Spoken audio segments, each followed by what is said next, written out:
NCAP kasi nagsimula yan March 20, May 26. June ano na ba ngayon? 22, 23, 23. So halos 1 month na siya.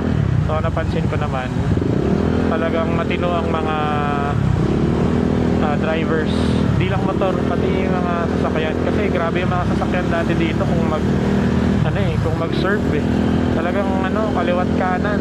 Minsan talagang kung di ka defensive driver, mababangga ka talaga Pero ayan, ganyan na sila yung mga sasakyan. Talagang nakastay na lang sa isang lane, nakapila, naghihintay.